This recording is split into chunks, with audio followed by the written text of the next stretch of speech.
Hello दोस्तों, स्वागत है आपका शिवा एजुकेशन में। जैसा कि AKTU की काउंसलिंग की रजिस्ट्रेशन तो स्टार्ट हो गई है। आज हम लोग डिस्कस करेंगे AKTU काउंसलिंग की पूरी रजिस्ट्रेशन या पूरी काउंसलिंग के प्रोसेस को डिस्कस करेंगे। तो पहला प्रोसेस इसमें क्या होता है, रजिस्ट्रेशन का होता है। तो हमको रजिस्ट्रेशन कैसे करना है, काफ़ी लोगों ने आपने रजिस्टर कर दिया होगा, जिन्होंने नहीं किया है वो लोग अच्छे से रजिस्टर कर लें। पहले देखिए, हमको उसमें पहले अपने JEE मेंस का एप्लीकेशन नंबर डालना है।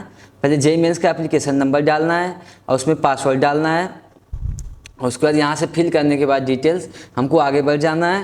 फिर वहाँ से रजिस्टर करने के बाद यहाँ AKTU की ऑफिशियल वेबसाइट पे इसको लॉगिन करना है। कैंडिडेट नेम, मदर्स नेम भरना है, डेट ऑफ बर्थ भरना है, अपना जेंडर भरना है और यहाँ पे सेंसिटिव कोड भर के उसको सबमिट कर देना है।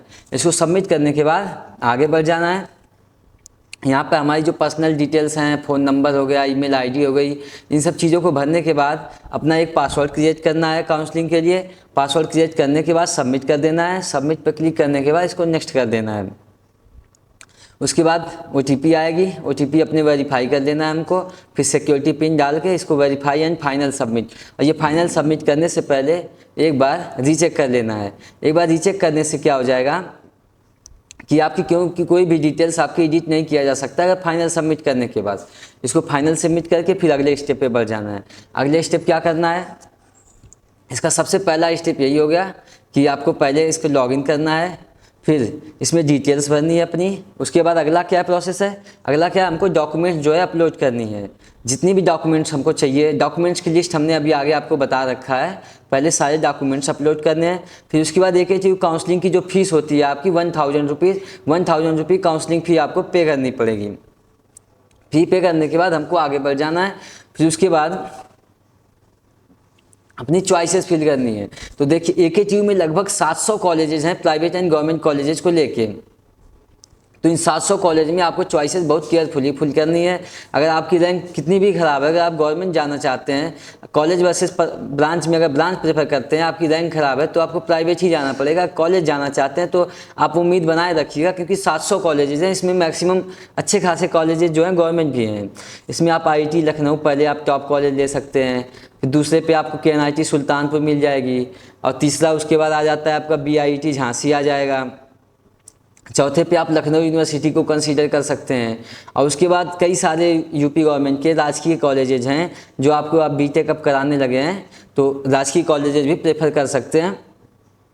इसको करने के बाद, चॉइस फिल करने के बाद आपको इंतज़ार करना है सीट अलॉटमेंट का। सीट अलॉटमेंट जब आपको होगी तो सीट अलॉटमेंट पहले राउंड के जब रिजल्ट आता है आपके पास दो ऑप्शंस रहेंगे, फ्रीज या फ्लोट का।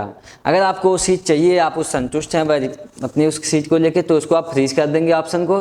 और अगर आपको लगता है कि आगे आपको अगले कुछ राउंड्स में कुछ अच्छी सीटें मिल सकती हैं तो उसमें आप फ्लोट कर दीजिएगा। अब ज़्यादातर केसेस में आपको फ्लोट ही करना चाहिए, क्योंकि आगे आपको उससे बेहतर मिल सकता है।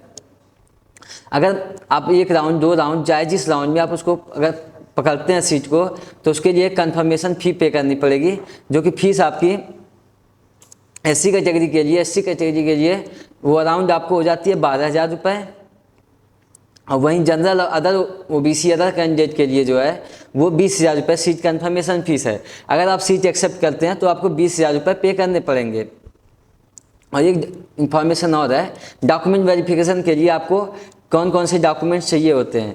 पहला डॉक्यूमेंट आपका क्या है, क्लास 10th की मार्कशीट, ओरिजिनल मार्कशीट या फिर डिजी लॉकर से वेरीफाइड मार्कशीट चाहिए होती है। उसके बाद क्लास 12th की मार्कशीट चाहिए होती है। उसके बाद थर्ड चीज़ क्या है, आपकी कास्ट सर्टिफिकेट चाहिए होगी। अगर आपकी कैटेगरी जनरल नहीं है, OBC SC ST किसी भी कैटेगरी से बिलोंग करते हैं, आपको कास्ट सर्टिफिकेट कंपलसरी होती है। उसके साथ आपको UP का होने के लिए उसमें डोमिसाइल सबमिट करना पड़ता है, या हाई स्कूल इंटर आपका UP से होना चाहिए। और अगर आप फी वेवर एप्लीकेंट हैं, आपको फी वेवर सीट मिल रही है किसी कॉलेज में, तो उसमें आपको इनकम सर्टिफिकेट सबमिट करना कंपलसरी हो जाता है। और याद रहे, इनकम सर्टिफिकेट आपको अपने पेरेंट्स की सबमिट करनी है, ना कि अपनी।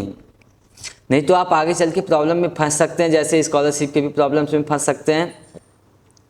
और उसके साथ साथ आपको एडमिशन के टाइम पे JEE मेंस का एडमिट कार्ड भी चाहिए होगा, स्कोर कार्ड चाहिए होगा JEE मेंस का, और एक आपके किसी रजिस्टर्ड डॉक्टर से वेरीफाइड मेडिकल सर्टिफिकेट चाहिए होगा। और ये आपको देखना होगा, फॉर्मेट आपको खुद सबमिट करना है या कॉलेज के फॉर्मेट में सबमिट करना है बनवा के। और साथ में एक ID आपको चाहिए फ़ोटो के साथ, जो कि आधार कार्ड है। आप आधार कार्ड सबमिट कर सकते हैं। ये प्रॉपर आपके टोटल AKTU काउंसलिंग का प्रोसेस है।